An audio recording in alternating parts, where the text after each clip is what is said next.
Hi, it's Laura at Marine 18 Tarot and Books. Thanks for stopping by my channel today. Welcome or welcome back. In this video, I will be briefly reviewing and recapping all of the books that I read in the last month in April 2026. I used to do these monthly reading recaps, for quite some time here on my channel, and I kind of fell away from doing them. I got behind, and then the more I got behind, the more challenging it felt to return. But I really like talking about books, and I like listening to other folks talk about books here on YouTube. So I want to return to sharing all the books that I've read here on my channel. In the last month, I finished 9 books.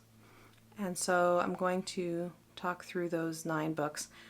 5 of them are fiction. I'll talk about those first.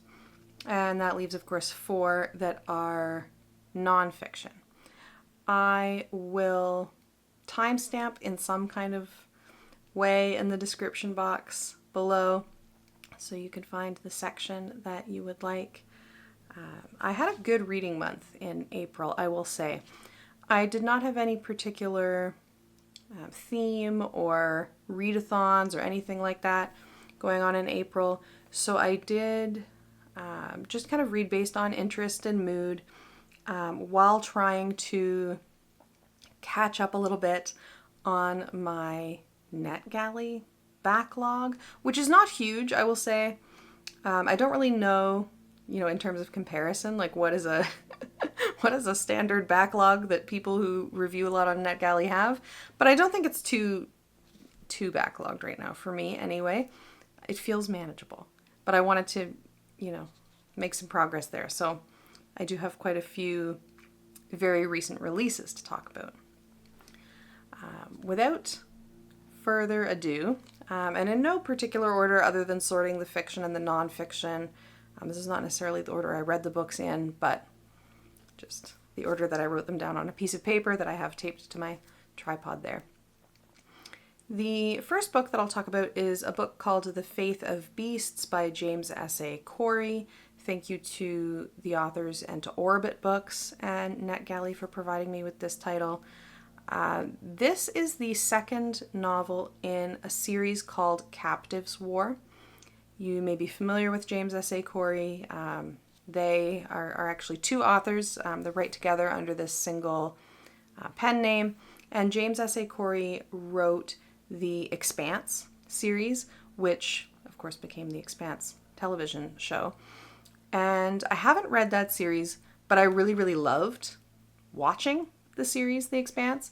So when they started this new series, Captives' War, I decided to pick that up so that I could get a feel for their writing and their style without a kind of preconceived notion as I would have if I tried to read The Expanse. My spouse really liked the Expanse books, but I just haven't gone there yet.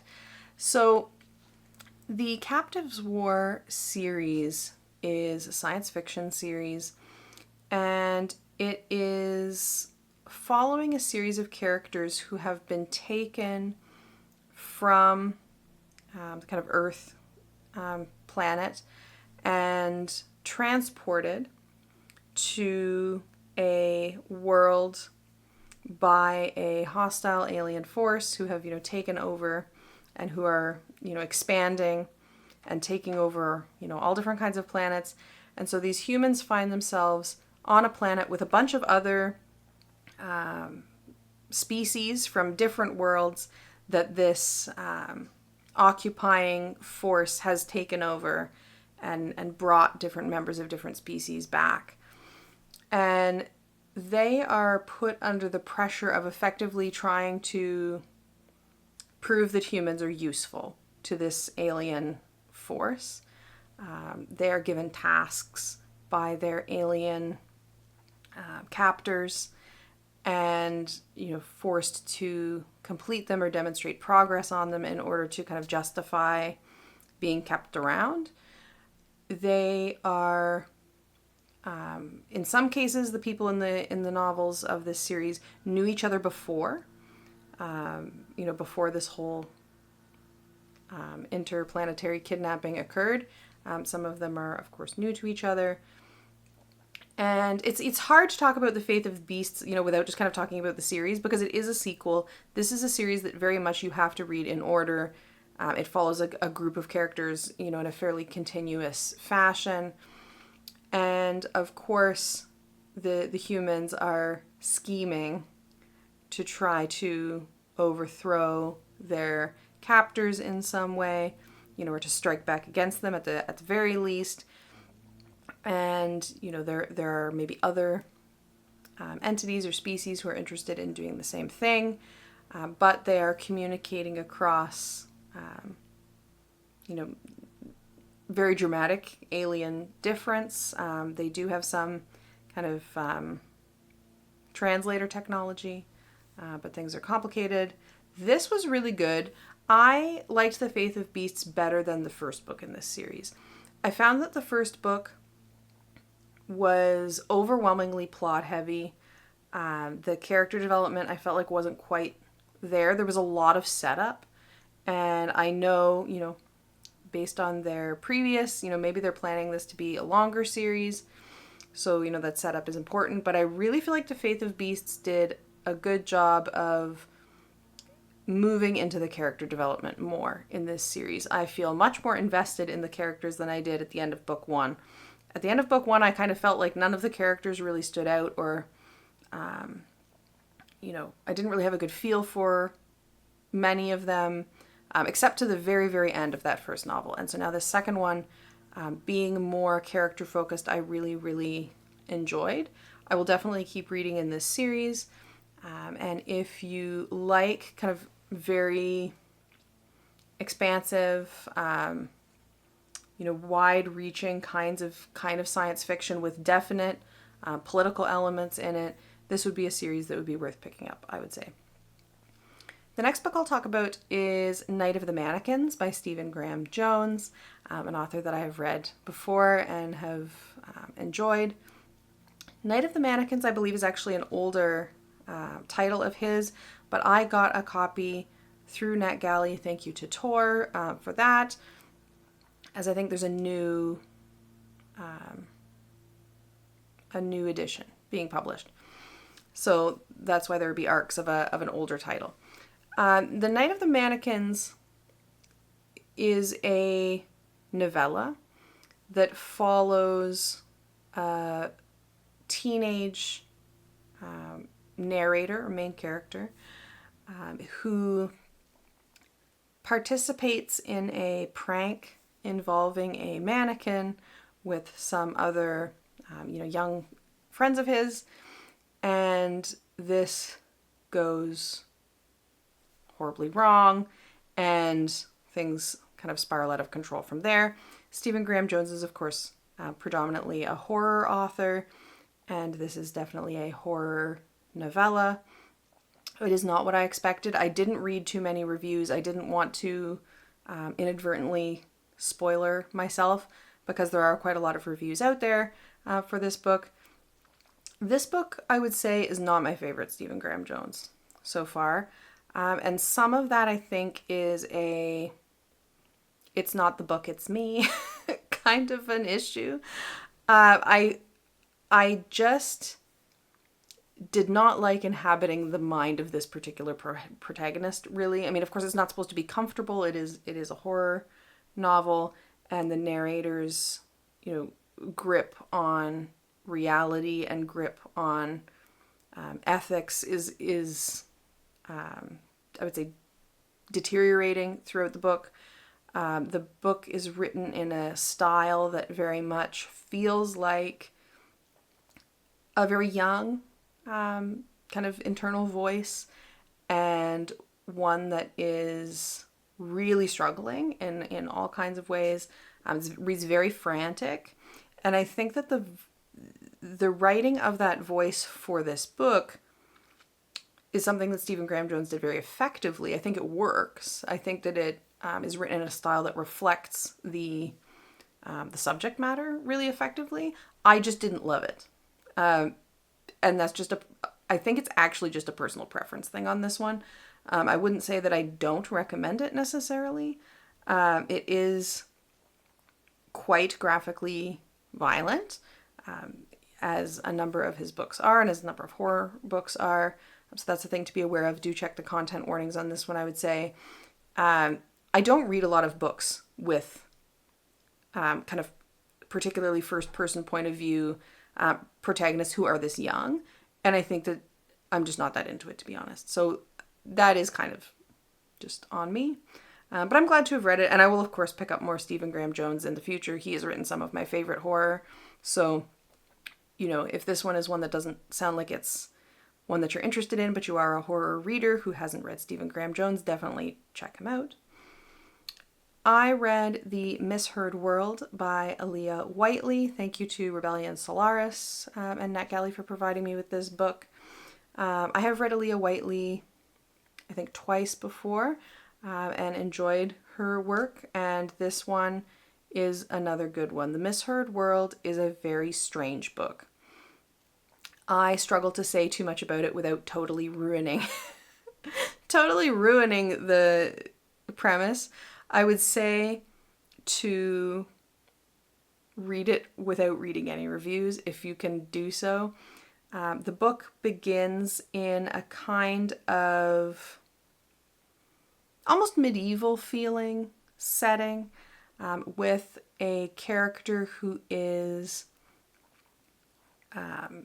in a kind of military, who is waiting for what they suspect is like a siege to occur.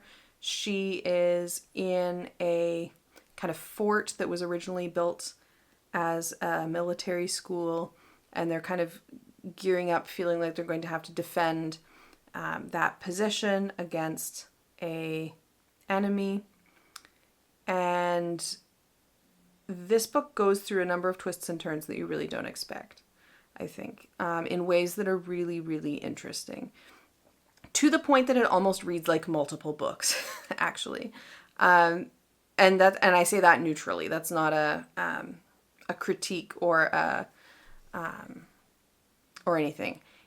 It makes some very interesting moves, and I think there is some really interesting commentary in this novel as well. It goes places that you do not expect. I almost felt like the beginning read a little bit like a historical fiction, or even like a lightly fantastical historical fantasy. That tone shifts quite a lot. It's one that I was thinking about for quite a few days after I finished it, I will say that. And if you've read Aaliyah Whiteley before, you probably know what I'm talking about. She does write some really interesting stories that do not land where you expect. And so for that reason, I would say, read the synopsis. The synopsis of the novel doesn't give too much away. And if it sounds interesting to you, pick it up, but know that it will land somewhere that you don't think that it will. And I think that that's cool. I think that she pulled it off. I think the ending is going to be very divisive in this book. And I'm not going to say how I feel about it. But I would say it's well done. It is well done. Whether a reader is going to like what is done in the ending of this book or really not like what is done at the ending, I think is going to probably be a 50-50 split. But I think that means it's interesting to talk about. So I think that's cool myself. I read a novel that I've been waiting for quite some time, and I actually can't believe I didn't get to earlier. And that is Pretenders to the Throne of God by Adrian Tchaikovsky. This is a novel in the Tyrant Philosophers series. This is probably one of my favorite fantasy series that is going right now. I initially would have said that for me, I preferred Adrian Tchaikovsky's science fiction over his fantasy. Because of Tyrant Philosophers, I have rethought that, and I would say that I like them both very much. He has very quickly become an author that I really, really like. And this particular series, Tyrant Philosophers, is a big part of that. The series, I would say, is best read continuously.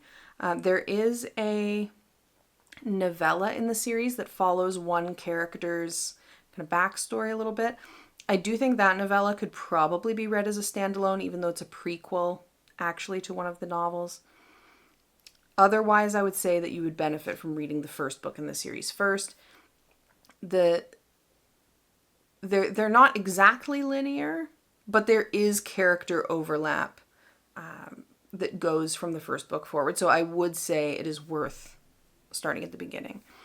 Pretenders to the Throne of God follows a group of characters who are on different sides of a impending siege. So in the Tyrant Philosophers series, part of what it's following is a kind of entity called the Palatine Sway, which is a colonizing force that takes over different cities and areas and imposes its vision of perfection, and it is called perfection in the novels, on the peoples and cultures that it encounters.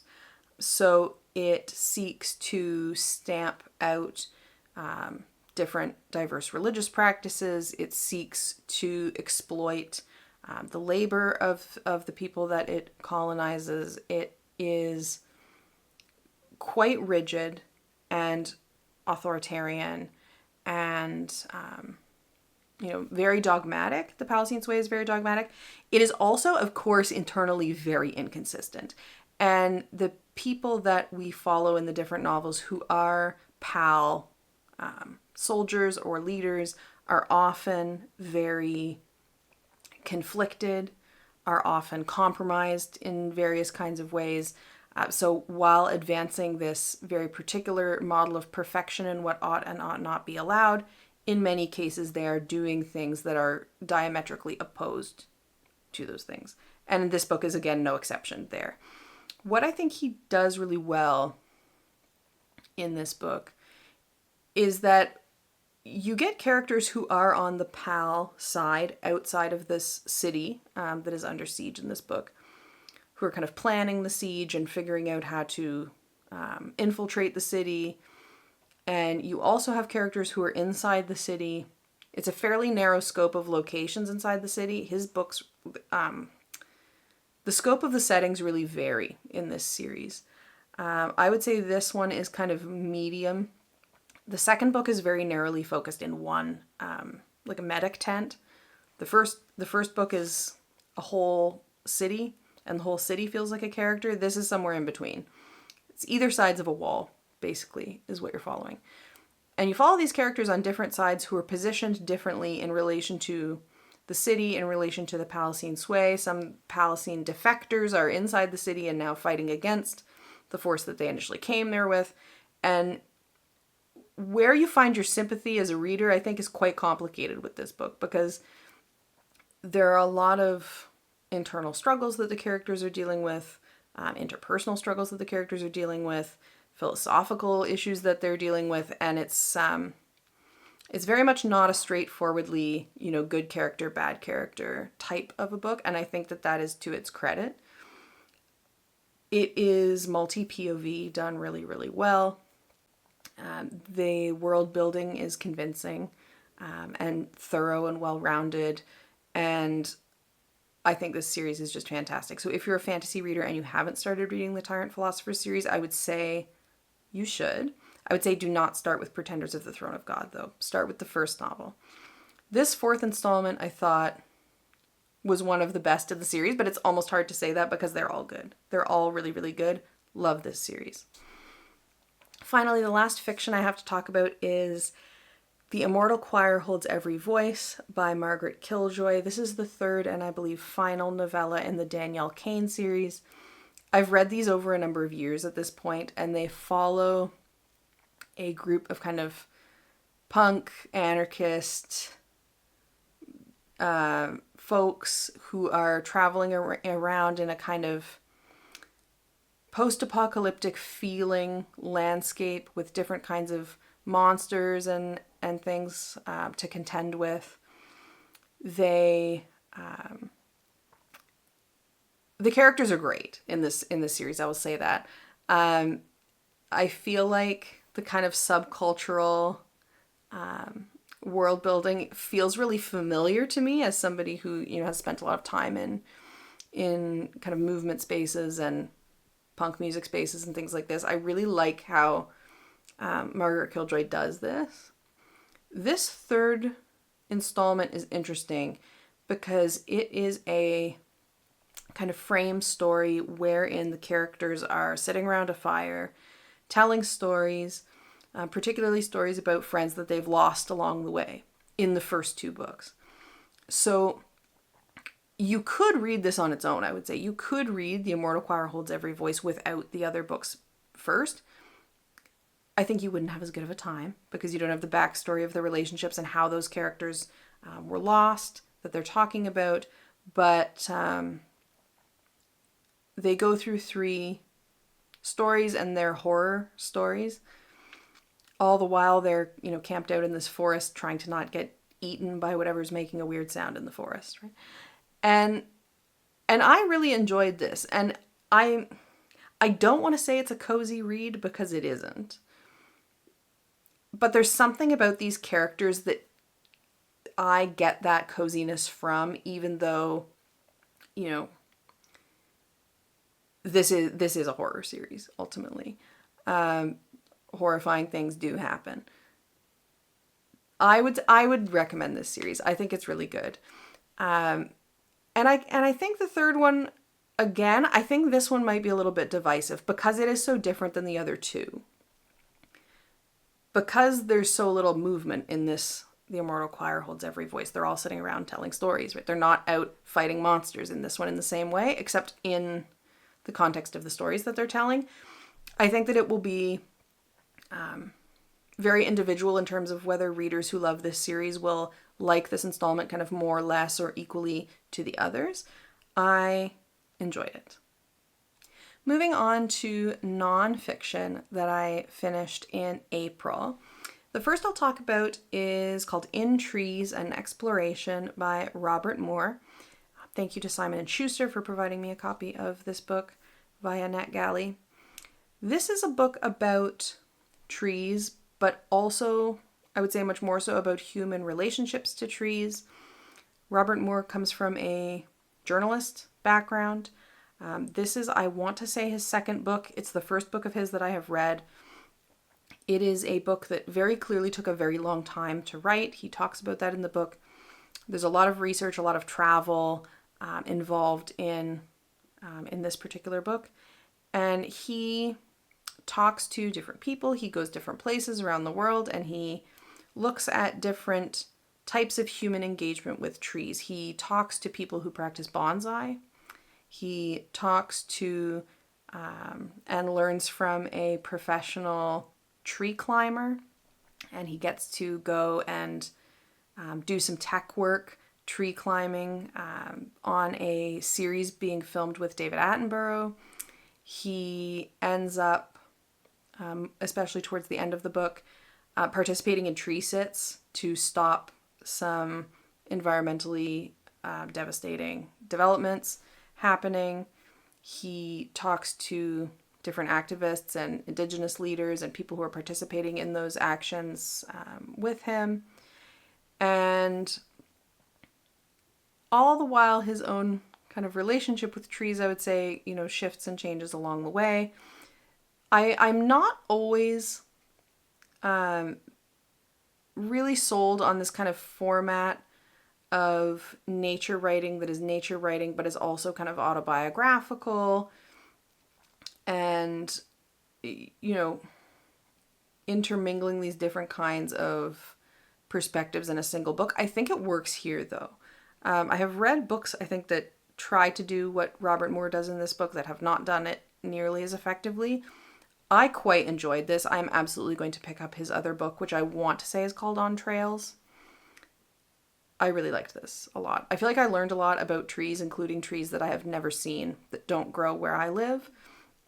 I was, left with some things to follow up on. Like, I definitely have areas that I would like to read more about as a druid. I mean, trees are, of course, very special and important to us.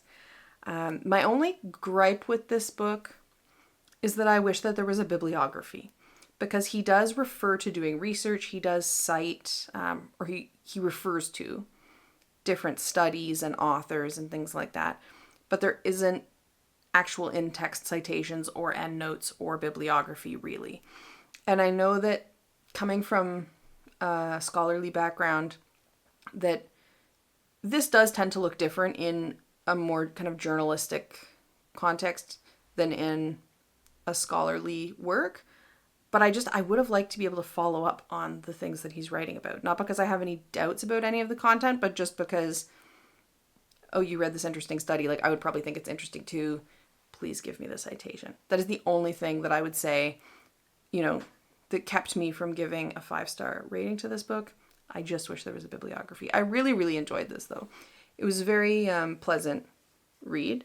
And I think he makes some interesting points. He definitely engages with important conversations around kind of the ethics of tourism and colonialism, and he engages with racism and ways that racism has affected his family in ways that are, I think, really interesting.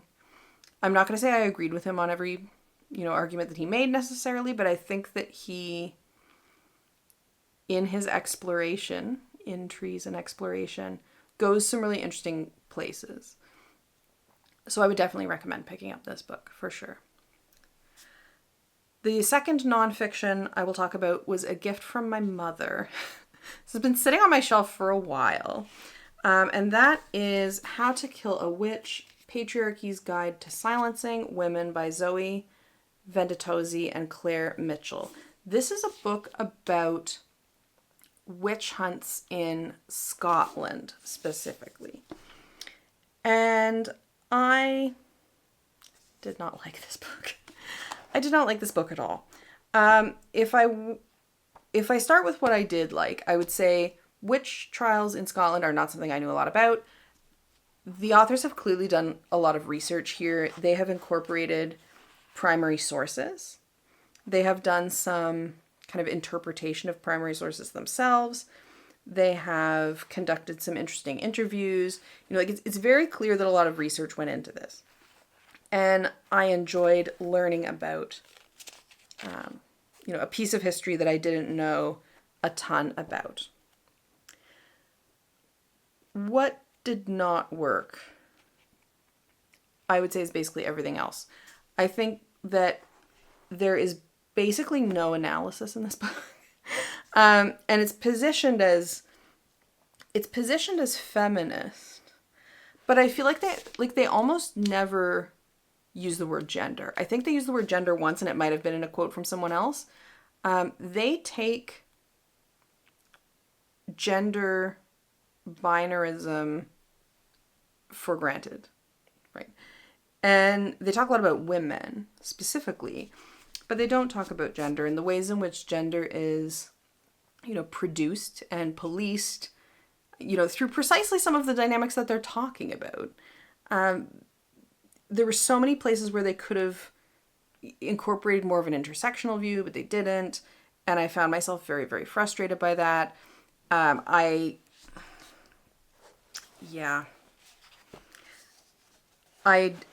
did not, I would not recommend this, I have to say. I might recommend looking at the bibliography and finding, some of the research. They do include, like a easily formatted list of sources for each chapter, so I do appreciate that. The research is clearly there.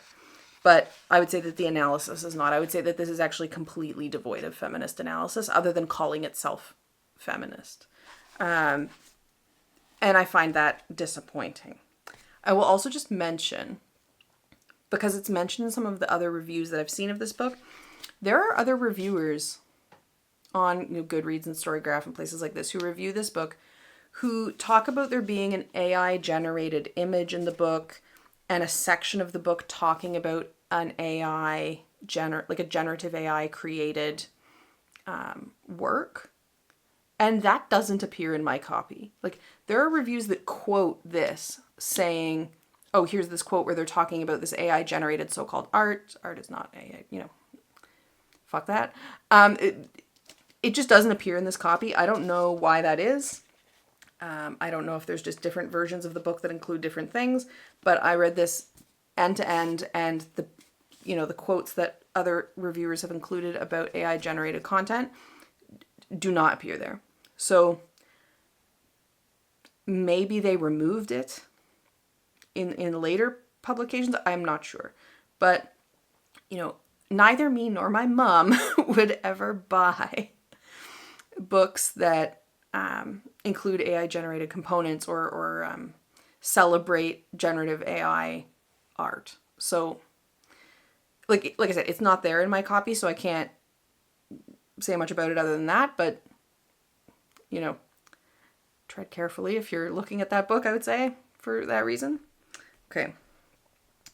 2 more books left. I read, again, a book that's been on my shelf for quite some time. Don't know why it took me so long to get to it. I read Islam and Anarchism, Relationships and Resonances by Muhammad Abdu.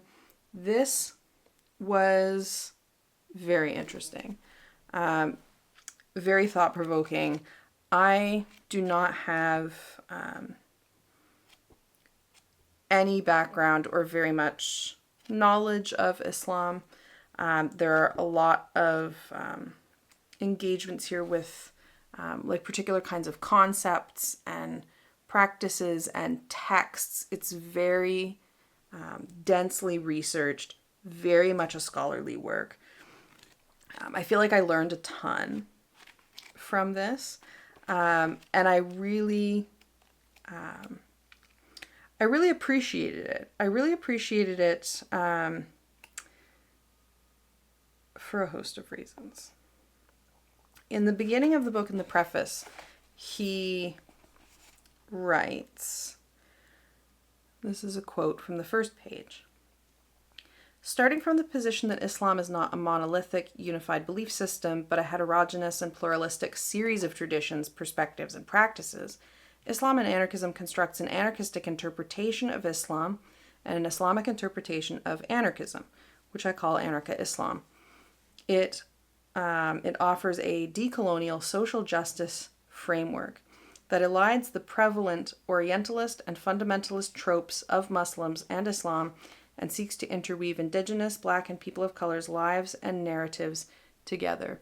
I really found this book fascinating, and as someone who has engaged in a lot of kind of anarchist organizing and organizing with anarchists at different times, and has done a lot of research, and I've written on anarchist thinking in different contexts, and as someone with a spiritual practice that's very important to them, I really appreciated this, because there are aspects of anarchist theory and like historical moments, definitely, in anarchist tradition, and certainly sentiments today as well, that are very anti-spiritual, anti-religious, that I've definitely come up against, both in kind of reading older texts, but also in engaging with people in activist organizing, and I felt connection to this, thinking about those experiences, and yeah, lots of food for thought. I'm really glad that I read this, for sure. Really good.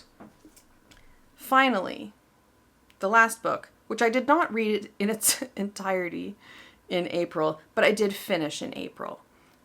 I finished Hellenistic Astrology, The Study of Fate and Fortune by Chris Brennan. This is a brick. It is over 650 pages. I have been reading this as I work on learning about Hellenistic astrological techniques and practice in the context of Chris Brennan's course. So I have been taking Chris Brennan's course, which is a asynchronous, go at your own pace, recorded lectures, reading, practice, kind of test your knowledge quizzes, and some other odds and ends. There's some primary source documents in the course. There are some recordings of kind of different interviews and things like that. I've been working on it for quite some time now. It is a lengthy class. I'm now at the point that I'm working on my final test. So there is a final test which he grades, as a component of the course, and I'm working on that now a bit at a time. I've really enjoyed the course. I don't know if there's interest in a review of the course. That's definitely a thing that I could do. It's definitely an investment. It's one that I have found was worth it, that I've really learned a lot from, and this book is really good. What I like about Hellenistic astrology as a book is it is very meticulously researched. It has an extensive bibliography. He has included a glossary that's clear and useful. He is very clear in both his course and in this book when he's getting something from a source text versus kind of extrapolating and trying things himself based on the principles of the Hellenistic astrological texts. And I appreciate that. Obviously, with a tradition like this where major texts are lost, and there are, of course, translation issues and all kinds of things to contend with, and trying to reconstruct something that was, I would say, somewhat heterogeneous and diverse to begin with, one has to be very careful when attributing different ideas, which ideas are Chris Brennan versus which ideas are Vedius Valens, for example, right? And I think that he does a good job of that. I definitely find myself very much interested in continuing my studies of older forms of astrology and continuing to get to know Hellenistic astrology. I have some more reading lined up already, which I'm looking forward to. As I finish his course, I'll be thinking about what I'm going to do next. I struggled to, get into and embrace and work with and really integrate astrology for a long time. It always felt very big to me, which it is. But getting away from the kind of Jungian inflected psychological bent of some or a lot of modern Western astrology has really helped me personally. So I definitely recommend this book. It reads like a textbook. It's very clear. There's tons of chart examples. I would say that it's well written for an audience that is pretty new to astrology. I would also say if you're going from more modern astrology to something like Hellenistic astrology, it would be good for that too. So definitely recommend. Those are the books that I've read in April. Thank you so much for hanging out with me. For May, I will be participating in Asian Readathon, which is hosted by Cindy over at With Cindy. I will link her video with this year's Asian Readathon prompts below. There's some really good ones. There's K-pop Demon Hunters inspiration built into the readathon, and I'm not too familiar with that, but I like the prompts, and I'm already in the middle of 2 good books for Asian Readathon, and I have a amazing TBR lined up. So check it out. It's one of the favorite readathons for me for sure every year. And I will look forward to telling you all about all the great books by Asian authors that I read in May at the end of this month. Thank you so much for watching, and have a great day.